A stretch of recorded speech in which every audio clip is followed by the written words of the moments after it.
अस्सलाम वालेकुम जी। मेरा नाम डॉक्टर उस्मान जावेद है और मैं माहिर अमराज मैदा और जिगर हूँ। आज मैं एक बहुत इम्पॉर्टेंट जो मसला बच्चों को और बड़ों को दरपेश आता है उसके बारे में बात करना चाह रहा हूँ, जो कि है डायरिया। डायरिया है क्या? डायरिया की ना दो इकसाम होती हैं। एक डायरिया है जिसको हम कहते हैं एक्यूट डायरिया, जिसका दौरानिया 3 दिन तक होता है। अगर 3 दिन तक आपको डायरिया रहे तो वो एक्यूट डायरिया कंसिडर होता है। अगर तो इसका दौरानिया 3 दिन से लेके 2 हफ्ते तक चला जाए तो इसको हम कहते हैं क्रॉनिक डायरिया। अब डायरिया होने की मुख्तलिफ इकसाम होती हैं।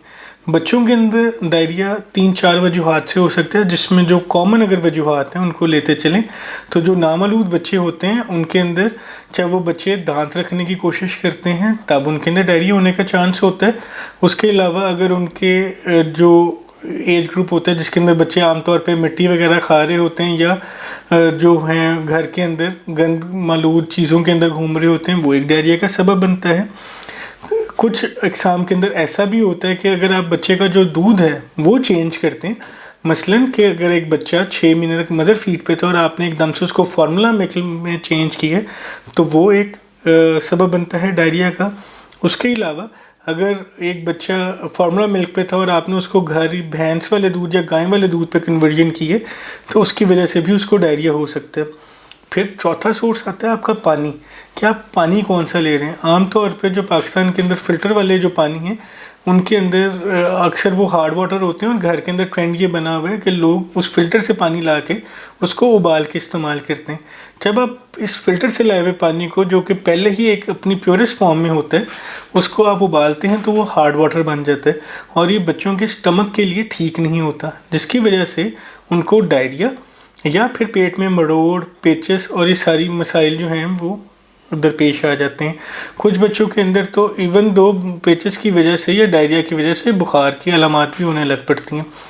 अगर तो ये 1 या 2 दिन तक डायरिया रहे, ठीक है, तब तो आपको बहुत ज़्यादा एंटीबायोटिक्स की ज़रूरत नहीं पड़ती और घरेलू टोटकों के साथ या फिर कुछ प्रोबायोटिक्स होते हैं जिनको इस्तेमाल करने से बच्चों की सेहत बेहतर हो जाती है। अगर तो ये इस तरह बेहतर हो जाए ठीक है, लेकिन अगर डायरिया का दौरानिया 3 दिन या उससे तजावुज़ कर गए तो फ़ौरन से पहले अपने मौलिद से रब्ता करें और मुकम्मल तौर पे एंटीबायोटिक या कॉज ऑफ डायरिया जो है उसको आइडेंटिफाई करें, ताकि आपके बच्चे का जो वेट है वो डिक्रीज़ ना होना स्टार्ट हो और डिहाइड्रेशन के साइंस ना आने लग पड़े। आमतौर पे अगर 1 या 2 मोशन दिन में आए तो बच्चा डिहाइड्रेटेड नहीं होता, लेकिन इसके बरअक्स अगर दिन में 8-9 या इससे ज़्यादा पखाने आने लग पड़े तो बच्चा बहुत ज़्यादा डिहाइड्रेटेड हो जाता है। कुछ केसेस के अंदर पखाने का कलर ग्रीन भी हो सकता है और जब बहुत ज़्यादा स्वेटी हो जाती है तो अक्सर बच्चों के पखाने में खून आने लग पड़ता है, जिसका मतलब ये होता है कि उनकी आंत के ऊपर ज़ख़म आने लग पड़े हैं और डायरिया की वजह से उनकी आंत बहुत ज़्यादा इन्फेक्टेड हो गई है। इस तरह की सिचुएशन के अंदर आपने इसको लाइट नहीं लेना और अर्जेंट मेडिकल अटेंशन जो है वो लाजमन सीख करनी। अर्जेंट मेडिकल अटेंशन के अंदर आप अपने मौलिज के पास जाएंगे, वो आपके बच्चे का वज़न के मुताबिक उसको दवाइयात एडवाइस करेगा और उसके साथ साथ पानी की कमी का भी तयन करेगा कि पानी की कमी मौजूद है या नहीं मौजूद है। उसके मुताबिक आगे का लाहे अमल और ट्रीटमेंट प्लान जो है वो तजवीज़ किया जाता है। इसके अलावा ये होता है कि जब आप इस तरह डायरिया जो है उसके अंदर आएँ तो आप एंटीबायोटिक्स का जब इस्तेमाल करते हैं तो वो भी अपने मौलिज के मशवरे के साथ करें और उसको खुद ही से डोज को कम या ज़्यादा नहीं करना। आमतौर पे जो डायरिया का ट्रीटमेंट होता है उसके अंदर हम लोग इस तरह करते हैं कि कुछ दिनों के अंदर डायरिया बेहतर होता है। एक ही दिन में ऐसी दवाइयात नहीं दी जाती कि डायरिया मुकम्मल तौर पे रुक जाए। उसका नुकसान ये होता है कि जब आप एकदम से डायरिया रोकने की कोशिश करते हैं तो कॉन्स्टिपेशन हो जाती है और फिर आप एक नए मसले से 2-4 हो जाते हैं।